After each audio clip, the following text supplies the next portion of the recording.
costuma fazer bem.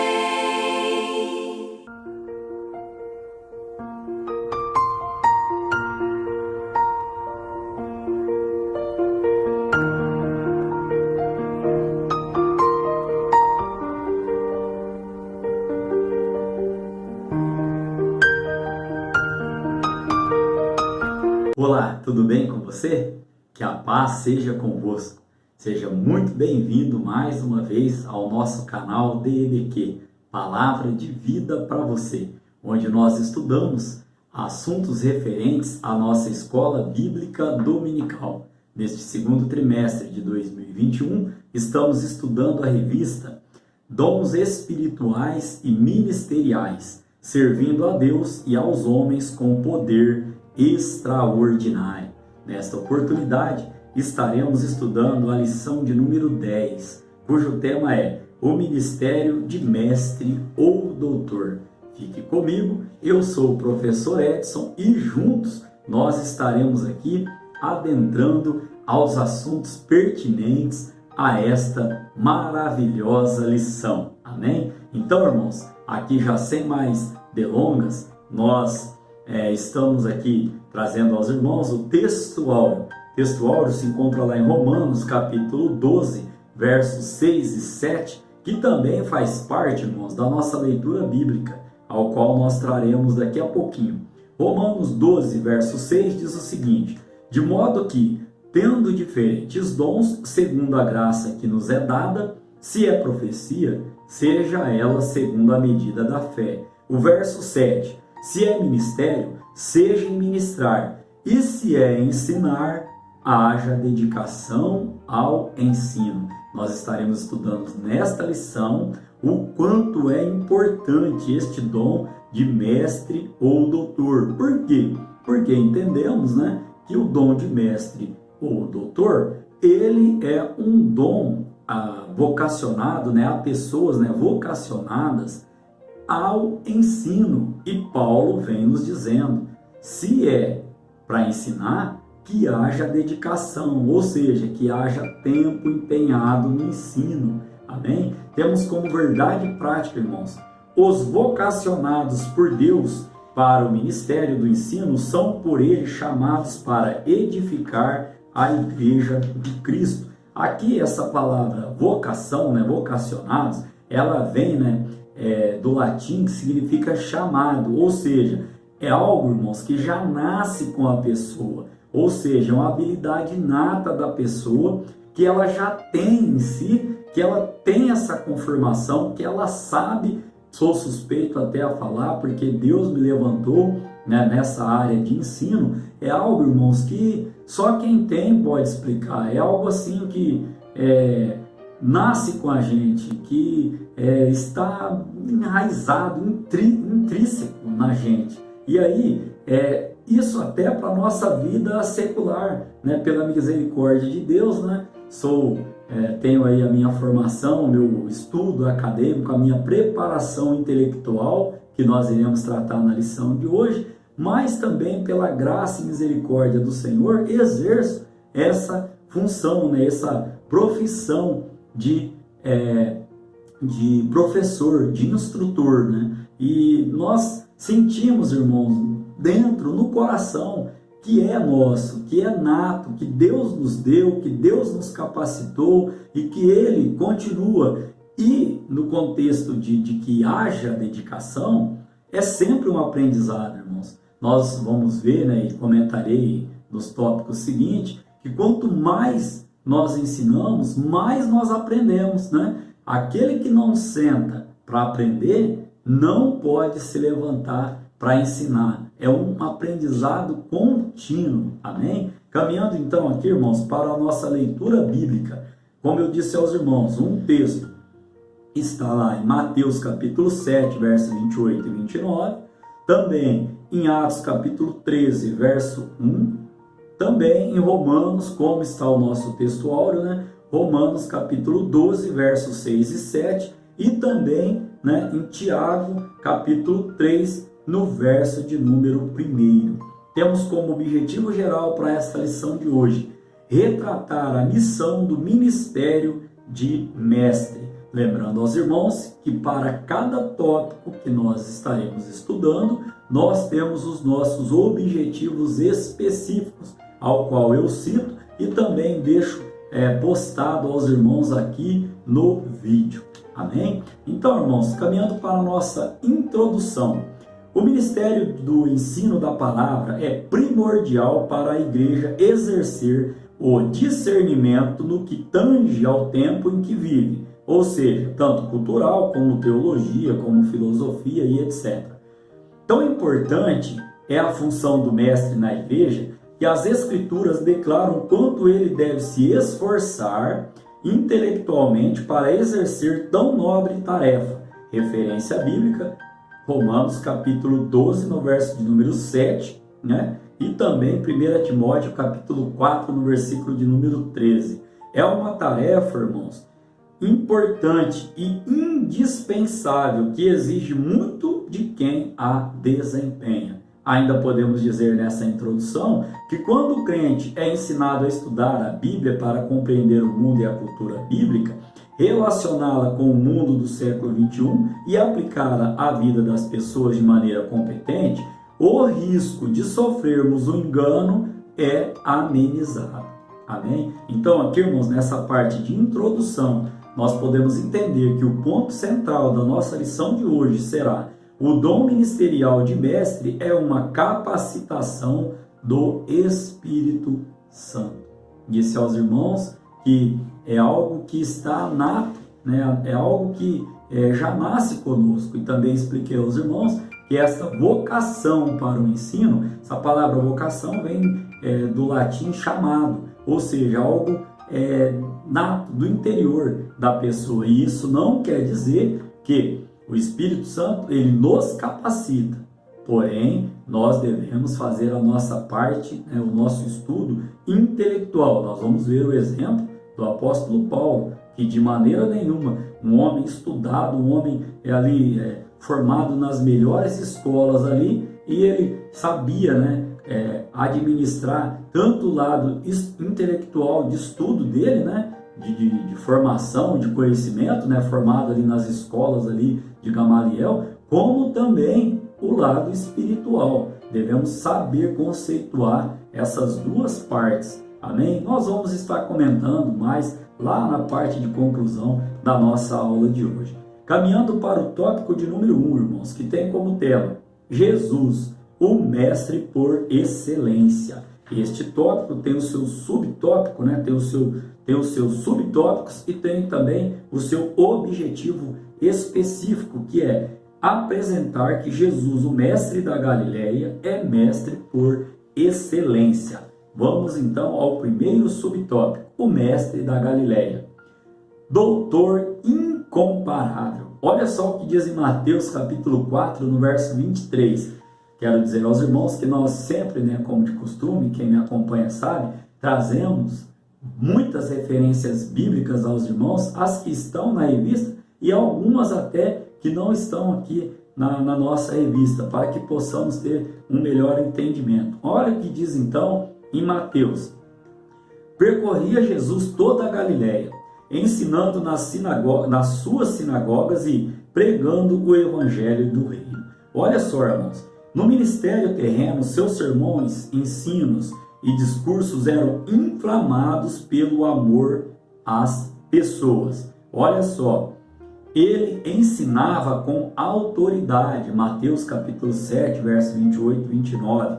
A verdade emanava da pessoa de Jesus, ou seja, as pessoas tinham duas opções, duas escolhas, ou amava ou odiava. Nós sabemos durante a leitura da palavra, o contexto, que as pessoas elas ou amavam a Jesus ou elas odiavam a Jesus. Por quê? Porque Jesus transtornava a consciência do acomodado e aquietava o coração do perturbado. Então, aquele que se sentia, vamos falar assim, transtornado, ele odiava. Agora, aquele que tinha o coração quebrantado, o coração aquietado, esse o amava. Amém? Segundo subtópico, irmãos, o mestre divino. Aqui podemos recordar os irmãos da história de Nicodemos, lá em João capítulo 3, né, do verso 1 e 2 ali. Um mestre da lei, né, que foi educado ali pelas melhores escolas religiosas de Israel, que esse mestre, esse Nicodemos, ele reconheceu em Jesus um personagem incomum para o seu tempo. Então, irmãos, olha só, ele afirmou, né, tá na palavra do Senhor lá em João capítulo de número 3, ele afirmou o quê? Que o Nazareno não poderia fazer o que ele fazia se Deus não fosse com ele, né? Então, nós, puxando um ganchinho aqui, vemos que no Novo Testamento, Jesus é chamado de mestre por 45 vezes no Novo Testamento. E este doutor aqui, né, ele reconheceu, olha, esse homem ele é diferenciado, ele não faz o que ele faz se Deus não fosse com ele. Amém? Caminhando para o subtópico de número 3, o mestre da humildade. Olha o que diz em João capítulo 13, no verso 4 e 5. Jesus, ele, para provar ali vamos melhorar isso aqui, para dar exemplo da sua humildade, olha só o que diz a palavra do Senhor, abre aspas, levantou-se da ceia, tirou as vestes e tomando uma toalha, cingiu-se. Depois, pôs água numa bacia e começou a lavar os pés dos seus discípulos e a enxugá-los com a toalha com que estava cingido. E olha o que aconteceu. No verso de número 6, olha a pergunta. Vamos lá dar uma lidinha. João capítulo 13, verso de número 6, a palavra do Senhor, ela vem nos dizendo, ó, aproximou-se, pois, de Simão Pedro, que lhe disse, Senhor, tu lava-me os pés a mim? Ou seja, Pedro estava dizendo, Senhor, o Senhor como mestre, como Deus, está lavando os meus pés. E olha o contexto, os irmãos conhecem uma passagem bem conhecida, mas é sempre bom, né, irmãos, nós estarmos aqui nos alimentando da palavra. Olha só que cena chocante para aqueles judeus. Tanto é que Pedro faz essa pergunta. Ou seja, era imaginável, né, para um mestre encurvar-se para lavar os pés dos seus discípulos, pés de pessoas leigas. Jesus era um mestre e deu o exemplo a seus discípulos. O Emanuel, o Deus conosco, ele se encurvou diante dos homens. E isso se deu porque o ensino de Jesus não era um mero discurso, não era só palavras faladas, e sim, era espírito e vida, conforme nós podemos encontrar a referência em João capítulo 6, no verso de número 63. E hoje, irmãos, Jesus está nos convidando a fazermos as mesmas coisas, né? Ele mesmo diz, ó, vós deveis também lavar os pés uns dos outros, porque eu vos dei o exemplo para que, como eu vos fiz, façais vós também. João capítulo 13, do verso 13 ao verso de número 15.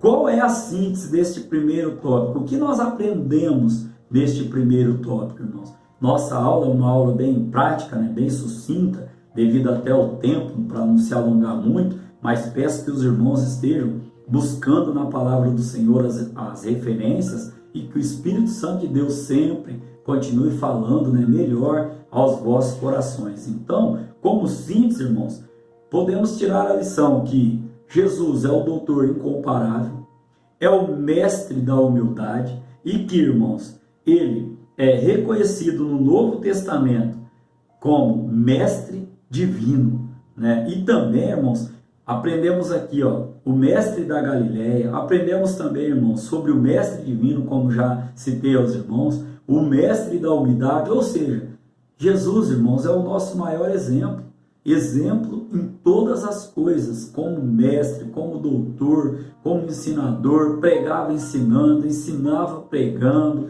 né? E temos várias lições, né, deixadas por Jesus Cristo, várias parábolas, irmãos, vários ensinamentos, coisa linda para o nosso crescimento. Qual o exemplo, irmãos, que temos que ter, né? Jesus, o mestre supremo, mestre dos mestres, se curvou diante de pessoas leigas. E hoje nós vemos pessoas que sabem um pouquinho só, se exaltando de uma tal maneira, né, que às vezes querem mostrar tanto conhecimento, né, que tem, glória a Deus por isso, mas o que eu me pergunto no final da mensagem, o que ficou nos nossos corações? O que nós entendemos, né? Qual foi o conteúdo da mensagem? O que tentou se passar ali? É isso que nós pensamos, né? E sendo da área de docência, e pela misericórdia de Deus também nos capacitamos, né? No ensino, né, docente, no ensino superior, na pós-graduação no ensino superior. A pergunta que eu sempre me faço, irmãos, em aulas, tanto seculares, né, na área de metal mecânica, usinagem, etc., como aqui com os irmãos, né, nessa parte espiritual, parte bíblica, ensinamentos de Jesus Cristo, ao qual já disse, sou o primeiro a aprender. A pergunta que eu me faço qual a mensagem, né, que eu passei? Essa mensagem foi captada? Entenderam o conteúdo? Entendeu o que foi dito? Porque às vezes, irmãos, a gente prepara uma aula com tanta coisa, tanto conteúdo, tanto conhecimento, e que a gente, ao revisar, fala, nossa, aqui eu posso falar dessa maneira, eu acho que eu vou atingir melhor. São estratégias, né? Inclusive, o meu trabalho de conclusão do curso da pós, se os irmãos me permitem, foi nessa área, né, de estratégia no ensino, né? Analisar para ter uma estratégia. Poxa, assim eu não vou conseguir atingir, mas dessa maneira talvez eu consiga. Poxa, 2 mais 2 são 4, mas olha, 2 vezes 2 também, o resultado é 4, né? Então, criar meios e estratégia para que o aluno ele saia, né, com entendimento, né? E trazendo para a nossa vida espiritual, sempre eu saio, né, do culto, né, me perguntando, hoje a mensagem foi tal, o foco foi isso, né? O foco foi tal assunto, que bênção, né, de Deus. E quando isso não acontece, irmãos, não é motivo de crítica. Nós somos falhos, né? Ninguém está lá para avaliar A ou B, né? Eu vou orar a Deus, pedir para Ele, Senhor, o que o irmão quis dizer com tal palavra. Por quê, irmãos? Porque a palavra do Senhor, ela não volta vazia. Às vezes você não entendeu, mas Deus estava tratando com alguém que estava do teu lado. E posteriormente, aquela palavra volta e você fala, nossa, irmão, a mensagem dele agora eu estou entendendo. Então é assim, irmãos, né? Um ajudando o outro, um ensinando o outro. Ninguém está para criticar quem prega melhor, quem não prega melhor, quem tem uma eloquência melhor, quem não tem uma eloquência melhor. Não, irmãos, de alguma maneira a palavra do Senhor não volta vazia, ela sempre acha um endereço, sempre acha através de uma palavra. Às vezes você está no culto e pensando, exemplo, essa palavra ela não é para mim. Um exemplo, irmãos. Aí daqui a pouco Deus usa, o Espírito Santo toca a vida do pastor, do líder, daquele que está trazendo a mensagem. Você fala, meu Deus, será que não é eu que estou distraído? Não, vou ficar mais atento à palavra. É nesse contexto que eu estou trazendo aos irmãos. Caminhando então, irmãos, para o tópico de número 2. O ensino das Escrituras na igreja do primeiro século. Esse tópico tem o seu objetivo específico, que é identificar a ordem de Jesus aos seus discípulos para ensinar a igreja do primeiro século. Amém? Caminhando então para o primeiro subtópico, uma ordem de Jesus. Lá em Mateus, irmãos, capítulo de número 28, no verso 19 e 20, nós vamos encontrar Jesus Cristo determinando aos seus discípulos que ensinassem todas as nações a guardar todas as coisas.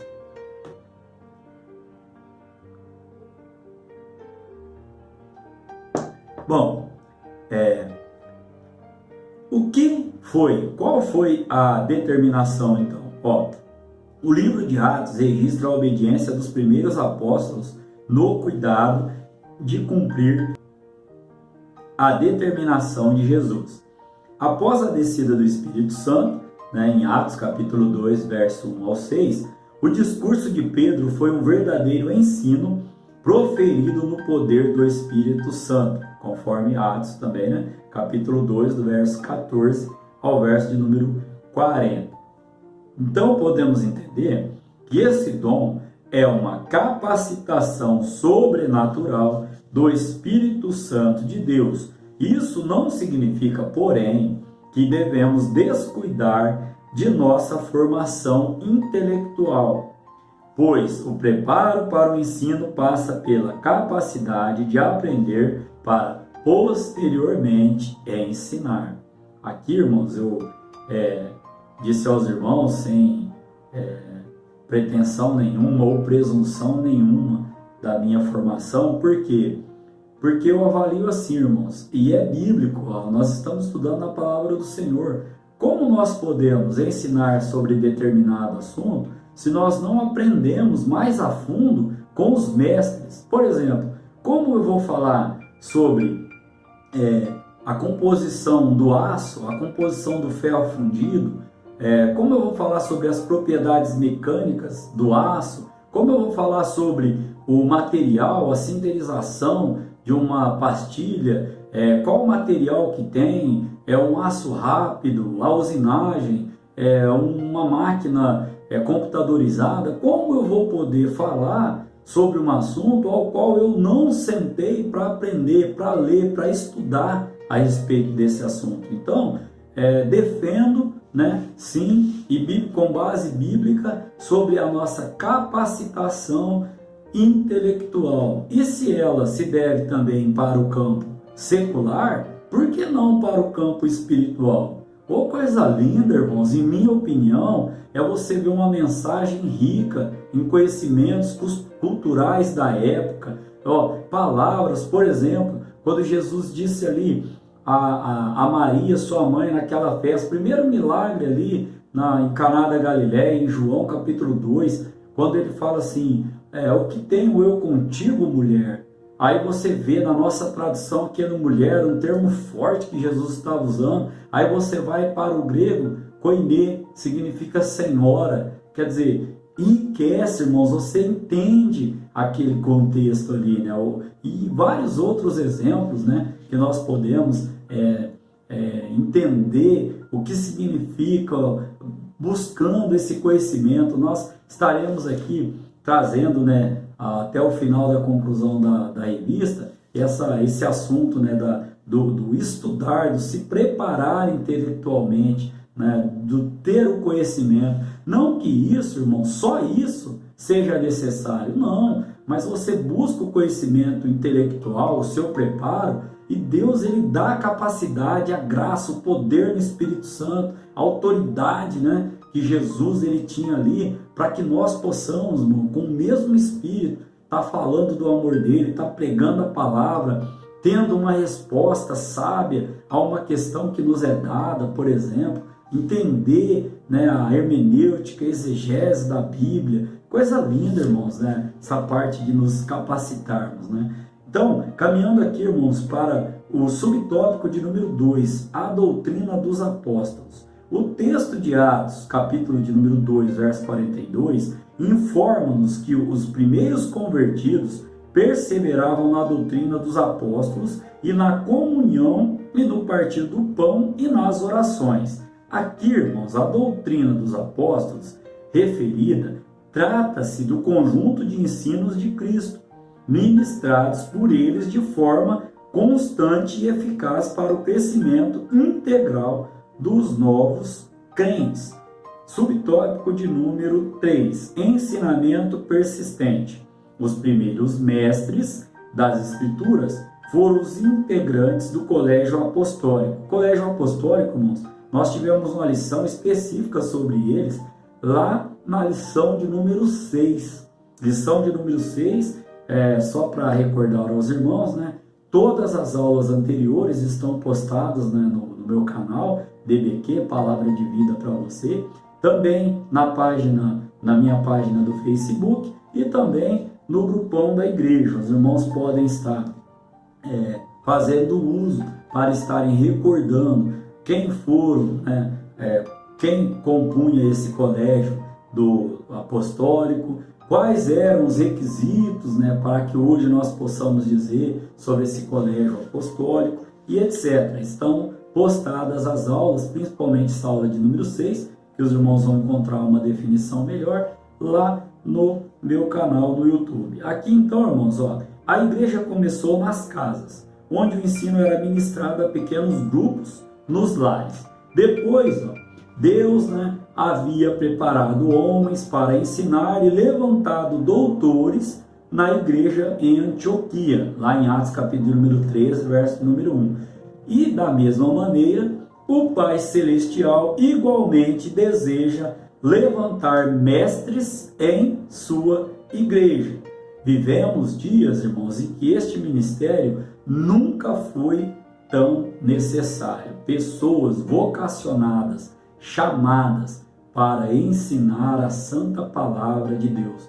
Como síntese deste tópico de número 2, onde nós aprendemos aqui, irmãos, sobre uma ordem de Jesus, foi o primeiro subtópico. No segundo subtópico, nós vemos sobre a doutrina dos apóstolos.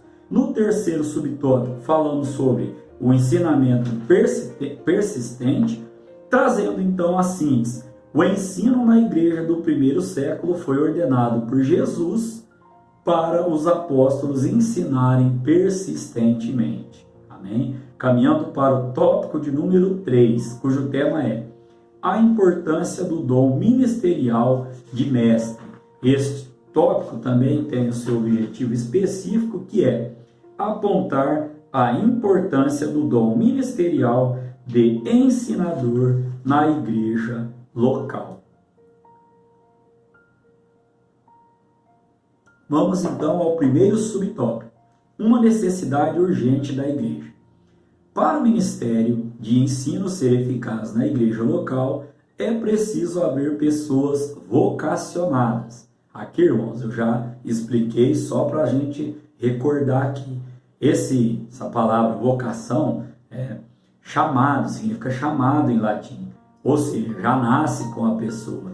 É uma habilidade inata, tá certo, irmãos? Que Deus capacita. E nós temos que fazer a nossa parte também, buscar um conhecimento intelectual, como já destaquei aos irmãos. Vamos então, irmãos, à sequência desse primeiro subtópico. Deus concedeu à sua igreja mestres, e é preciso que ela invista neles também. Isso é importante, irmãos. Às vezes nós vemos, enxergamos, o Espírito Santo de Deus mostra, né, ao líder, ao pastor, né, que ali tem uma pessoa ali vocacionada a essa área, e é importante, irmãos, que nós possamos estar, né, desenvolvendo isso nas pessoas, como na área de ensino que eu trabalho, faz parte do plano de curso, do plano de ensino, da estratégia de aula, vocacionar o menino, a menina, né, o aluno ali, o discípulo, a estar se desenvolvendo, né? De repente, irmãos, tem ali um mestre, né, e nós não percebemos. Então temos que pedir de Deus discernimento para sempre, né, estarmos investindo nessas pessoas, né?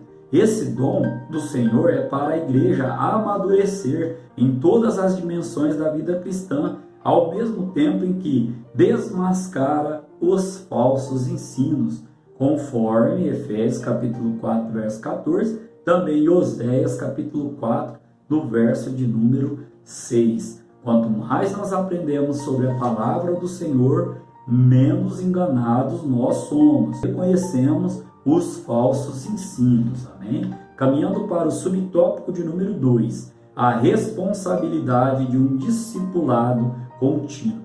Aqui, irmãos, é bem comum, né, nós aplicarmos um discipulado, aí o novo convertido, aquele que está para se batizar, estuda ali as lições e depois, né, nós achamos que após o batismo que está encerrado. Isso, irmãos, é um pensamento equivocado. Por quê?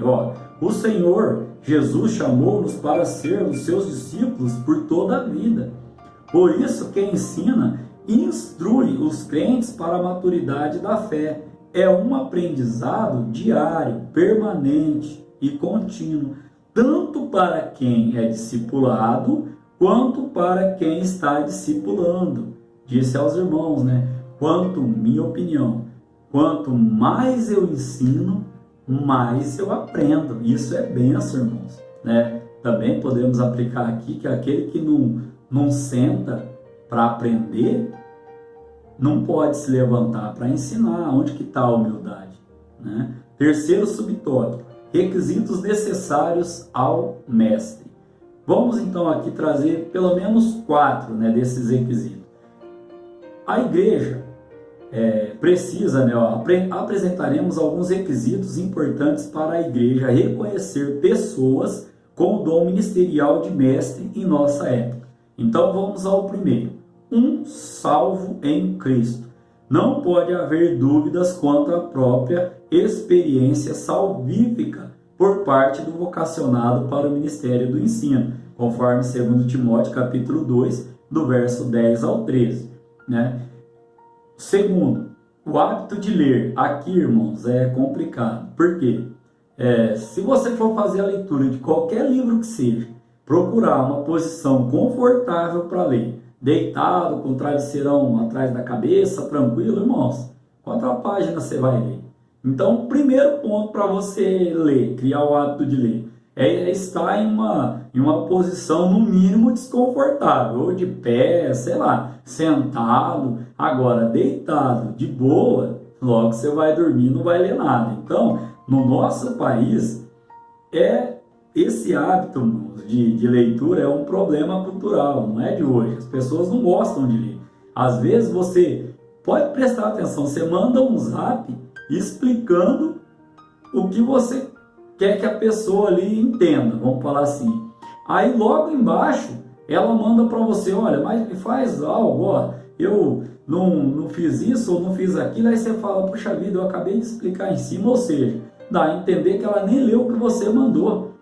Ela já perguntou e a resposta já está ali. E a mesma coisa, irmãos, quando a gente está lecionando secularmente, você fala para o aluno, ele faz uma pergunta e você fala para ele, olha, lê tal página, tal página. Alguns falam assim, mas não é mais fácil o senhor me falar? Aí você fala, filho, eu estou te motivando a ler. Está aí na sua apostila, no seu livro didático. Dá uma lidinha, está aí.